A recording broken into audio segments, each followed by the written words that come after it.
सरकार। अस्सलाम वालेकुम। मेरे दोती नाल बहुत जास्ती है, असीं गरीब बंदे हाँ।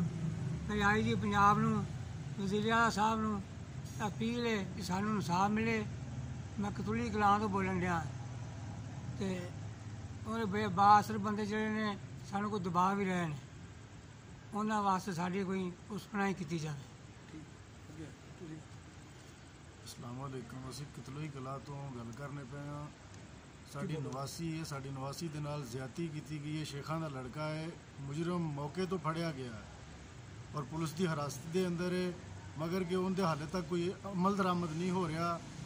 ਜ਼ਨਾ ਬਿਲ ਜਬਰ ਕੀਤਾ ਗਿਆ, ਜ਼ਬਰਦਸਤੀ ਚੁੱਕ ਕੇ ਆਪਣੀ ਹਵੇਲੀ ਦੇ ਅੰਦਰ ਬੰਦ ਕਰਕੇ ਉਹਦੇ ਨਾਲ ਜ਼ਿਆਦਤੀ ਕੀਤੀ ਗਈ। ਪੂਰੇ ਪਿੰਡ ਨੂੰ ਪਤਾ, ਅਹਿਲੇ ਇਲਾਕਾ ਪਰੇਸ਼ਾਨ ਨੇ, ਪਿੰਡ ਦੇ ਲੋਕ ਬਹੁਤ ਜ਼ਿਆਦਾ ਪਰੇਸ਼ਾਨ ਨੇ।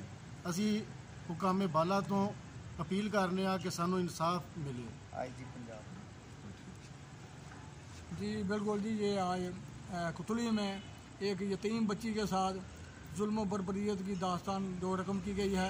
इंतहाई ज़ालिमाना फेल उस बच्ची के साथ रेप किया गया है और बच्ची के सारी फैमिली वाले जो है ना वो मेरे साथ इस सिलसिले में उन्होंने रब्ता किया है कि उसूल इंसाफ में हमारी मदद की जाए। तो मैं DPO इमरान किशोर साहब, IG पंजाब और वज़ीर आला पंजाब जनाब उस्मान बुज़ार साहब से हम अपील करते हैं कि बच्ची यतीम है, उसके उसूल इंसाफ के लिए उसकी दारसी की जाए। और जो मुलज़म वो कह रहे हैं, मुलज़म बासर हैं, वो उनको परेशान कर रहे हैं, तंग कर रहे हैं, तो उनको बाकायदा तोहफ़ा दिया जाए। बहुत शुक्रिया।